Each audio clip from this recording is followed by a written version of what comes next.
Hello అండి. అందరికీ నమస్తే. Welcome to my channel Venkatalakshmi పల్నాటి రుచులు. చూస్తున్నారు కదండీ! ఇవైతే కోవా బిళ్ళలనమాట. ఈరోజు జనవరి 1 దగ్గరకొస్తుంది కదా! కాబట్టి మీ అందరికీ స్వీట్ కోవా బిళ్ళలు చూపిస్తున్నా. కోవా ఐటెమ్స్ అందరూ ఎక్కువగా ఇష్టపడతారు కదా! దానికోసం అనమాట.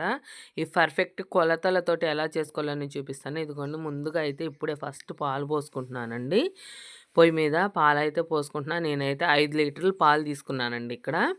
ఫస్ట్ 3.5 లీటర్లు సుమారు పోసేసుకున్నాను. మొత్తం పోసేస్తే ఏందంటే పొంగొచ్చి కళాయి నిండుగా అయిపోయి పొర్లి కిందకి పోతాయనమాట పాలు తెర్లేటప్పుడు. ఒకేసారి పోసేసుకోకూడదు పాలు మనం.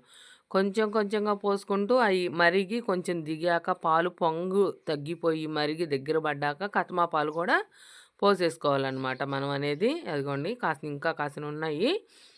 5 లీటర్ల పాలలో 2.5 2.5 అంట 3.5 దాకా పోసాను. 1 లీటర్‌న్నర దాకా ఉంచుకున్నానండి. ఇప్పుడైతే పాలు తెరలనిద్దాము మనం బాగా. అవిగోండి పాలైతే పొంగొచ్చాయి. తెర్లుతున్నాయి ఇవి. బాగా తెరలాలనమాట ఇవి పాలనేవి. బాగా తెరలాక ఆ పొంగంతా తగ్గి కొంచెం చిక్కబడ్డాక మనం మిగతా పాలనేవి పోసేసుకుందామండి. ప్లీజ్ మీరందరూ మన వీడియోస్ చూస్తున్న వారందరూ వీడియో లైక్ చేయండి, షేర్ చేయండి, సబ్స్క్రైబ్ చేసుకోండి. ఎందుకంటే ఈ మధ్య వీడియోలు పెద్దగా వైరల్ అయితే అవ్వట్లేదనమాట. ప్లీజ్ లైక్ చేసి షేర్ చేయండి. ఇదైతే మా సేటు గారు వాళ్ళకేనండి. మాకైతే కాదనమాట. వాళ్ళదే నేను వీడియో అయితే పెట్టుకుంటున్నాననమాట. మీరందరూ ఇదిగోండి ఇయైతే చిక్కబడిపోయినాయి. ఇంకా కట్మా పాలు కూడా పోసేసుకోవచ్చు ఇప్పుడు మనం. చిక్కబడిపోయినాయి పాలు, పొంగు కూడా తగ్గినాయి.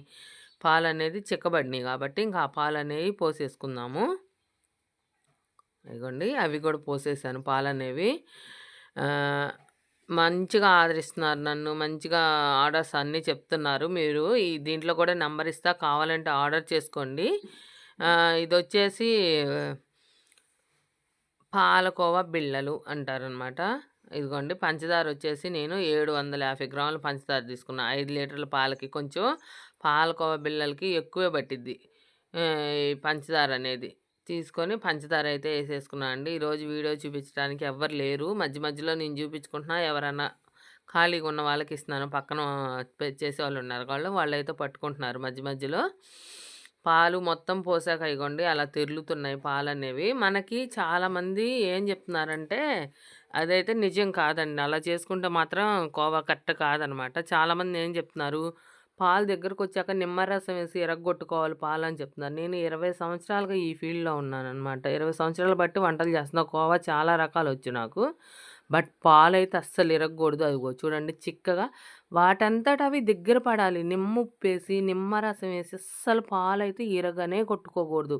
అసలది కరెక్ట్ ప్రాసెస్ కాదు. పాలు ఇరిగితే మేము పారబోసేస్తాం. అసలు పాలు తీసుకోమనమాట. చూసారా? వాటంతట అది చిక్కబడి దగ్గర పడింది చూసారా? అలా చిక్కబడి దగ్గర పడాలి కానీ, పాలు ఇరగగొట్టుకొని, ఆ పాలతో కలాకాండ్ చేసుకోవడం అయితే కరెక్ట్ కాదండి. చాలామంది మేము నిమ్మరసం వేసాము, మేము నిమ్ముప్పేసాము ఇరగటానికి అంటున్నారు. అదైతే కరెక్ట్ ప్రాసెస్ అయితే కాదు. కరెక్ట్ ప్రాసెస్ అయితే ఇదేనండి. దానంతట అది న్యాచురల్‌గా దగ్గర పడి ఇరగాలి. అప్పుడే కోవా అనేది పర్ఫెక్ట్‌గా వచ్చిద్ది. ఎందుకంటే నేను ఎన్నో స్వీట్ షాపులోళ్ళు తెలుసు నాకు. అందరూ ఇదే ప్రాసెస్ ఫాలో అవుతారు. మేమొక్కళ్ళమే కాదు. నరసరావుపేటలో కనీసం ఒక 20, 30 స్వీట్ షాపులున్నాయి. అందరూ ఇదే ఫాలో అవుతారు. ఎవ్వరు కానీ నిమ్ముప్పేసి గానీ, నిమ్మరసం వేసి గానీ పాలు ఎవ్వరు ఇరగ్గొట్టరు. పాలు డైరెక్ట్‌గా ఇరిగిపోయిన పాలుంటే కూడా పారబోసేస్తారు కలాకానికి పనికిరాదని. అట్లాంటిది పాలు ఇరగ్గొట్టుకుని కలాకండ్ చేసుకోవటం ఏంటో నాకైతే అర్థం అవ్వట్లేదు. చాలామంది అలా చేస్తున్నారు. అదైతే కరెక్ట్ ప్రాసెస్ కాదు. మీరైతే అసలు అలా చేసుకోవద్దు. ఎవ్వరి మాటలిని. ఇలా చేసుకోండి. కలాకాన్ అంటే ఇదే ఇట్లా పర్ఫెక్ట్‌గా చేసుకోవాలి. చూసారు కదండీ! పంచదార ఏసాక ఎంత దగ్గరకొచ్చిందో. మనం ఇది మాడకుండా బాగా గుటాయించుకుంటూనే ఉండాలి పొయ్యి మీద ఉన్నంత సేపు. అలా చిక్కబడి కొంచెం నీరుగా ఉన్నప్పుడు దించేసుకున్నానింక. ఇలా చిక్కబడి కొంచెం నీరుగా ఉన్నప్పుడు దించేసుకొని ఇదనేది బాగా గుటాయించుకుంటూ ఉండాలి. అదిగోండి కొంచెం యాలకుల పొడేసాను నేనైతే. పొయ్యి మీద ఉన్నప్పుడు ఏసుకోలేదుగా, దించాకైనా ఏయొచ్చు. యాలకుల పొడేసి అట్లా గుటాయించాలి. గుటాయించడం అంటే బాగా కలపాలి దాన్ని. కలిపితే దాంట్లో ఉన్న వేడి మొత్తం పోయి అది టైట్ అయ్యిద్ది. బాగా టైట్ అయ్యిద్దనమాట. అట్లా టైట్ అయ్యిద్ది. రవ్వ కూడా కట్టకుండా ఉండిద్ది. మనకేంది కోవా బిళ్ళ అంటే స్మూత్‌గా ఉండిద్దనమాట. ఇదేందంటే రవ్వ అంటే గుల్లలు గుల్లలుగా రాకుండా స్మూత్‌గా ఉండిద్దని దానికోసం నేనైతే ఓ పావుగంట సేపు గుటాయించి దాన్నలా పల్చగా లాక్కున్నా. కొంచెం వేడుంది. అది కూడా టైట్ అయిపోయిద్ది. ఆ వేడికి ఆ టైట్‌కి లాగేసుకునిద్ది ఆ లూజు. ఒక పావు గంట, ఒక అరగంట వదిలేసానండి. వదిలేసి నేను ఇప్పుడైతే బండకైతే కొంచెం నెయ్యి రాసుకుంటున్నా. నా నెయ్యి వాడుతున్నానండి వీడియో కోసం అని చెప్పి. మా సైడ్ గారోళ్ళు ఏందంటే నెయ్యి లేదు అయిపోయింది వాళ్ళది. మొన్న నా కాడే తీసుకున్నారు వాళ్ళు ఒక 2 కేజీలు అయిపోయింది నేను తెచ్చిందే తీసుకుంటే. ఇప్పుడు నా నెయ్యి వాడుతున్నా ప్రస్తుతానికి. ఏం పర్లేదులేండి. ఆ వారం వాళ్ళు నాకు ఏదో ఒకటి ఇస్తారు. వీడియో చేసుకొని ఇస్తున్నారు కదా! ఇంకా అదనేది బండ మీద ఏసేసుకోవాలండి. ఆ కోవా అంతా బండ మీద ఏసేసుకోవాలి. మనం పాలు కలిపేటప్పుడు శుభ్రంగా దాన్ని మాడకుండా కలుపుకుంటూనే ఉండాలి పొయ్యి మీద. అప్పుడే కోవా అనేది ఇట్లా తెల్లగా వచ్చిద్ది. లేదా మాడిందనుకోనండి తెల్లగా రాదు. మీరేం చేస్తారంటే ఇంట్లో ఐరన్ కళాయిలుంటే వాటిల్లో పాలు కలుపుకోండి. లేదంటే తెల్ల గిన్నెలో కలుపుకోండి. స్టీల్ గిన్నెలో కలుపుకుంటే ఏందంటే మీకు అడుగంటేసిద్ది త్వరగా పాలు. స్టీల్ గిన్నెలో పెట్టుకోకుండా తెల్ల గిన్నెలు గానీ, ఐరన్ కళాయిలు గానీ, ఐరన్ కళాయి అనేది బాగా శుభ్రంగా క్లీన్ చేసుకొని దాంతో కలుపుకున్నా గానీ బాగా వస్తాయన్నమాట. ఇట్లా వైట్‌గా వచ్చిద్దనమాట. కలర్ చేంజ్ అవ్వకుండా మనం తెల్లగా ఉంటే చాలా బావుంటాయి గదా! ఇప్పుడైతే చేతికి కొంచెం నెయ్యి రాసుకొని అది ఒక వరుస కొంచెం మొత్తం కలిసే విధంగా కలుపుకొని కోవా బిళ్ళలైతే చేసేసుకుందామండి ఇంకిప్పుడు. అదిగోండి రౌండ్‌గా జుట్టి మధ్యలో చిన్నగా బెజ్జం పెట్టాలి. చిన్న బెజ్జం అది మన ఇష్టం. కొంచెం పెద్దగా పెట్టుకున్నా పర్లేదు, చిన్నగా పెట్టుకున్నా పర్లేదు. అట్లా పెట్టేసుకొని దాంట్లో ఒక బాదం పప్పు గానీ, ఒక జీడిపప్పు గానీ, ఒక పిస్తా పప్పు గానీ పెట్టుకుంటే బావుంటాయి. బట్ మా సేటు గారు వాళ్ళైతే ఏమి వద్దు ఇలానే ప్లెయిన్‌గానే పంపించండమ్మా అని అన్నారు. ఇంక అందుకని నేను ఇంక అలానే ప్లెయిన్‌గానే చేసి పెడుతున్నానండి. లేపోతే దాంట్లో ఏదన్నా పెట్టుకుంటే చాలా చాలా బావుంటాయన్నమాట. ఆహ్, అట్లా మీరు లేదంటే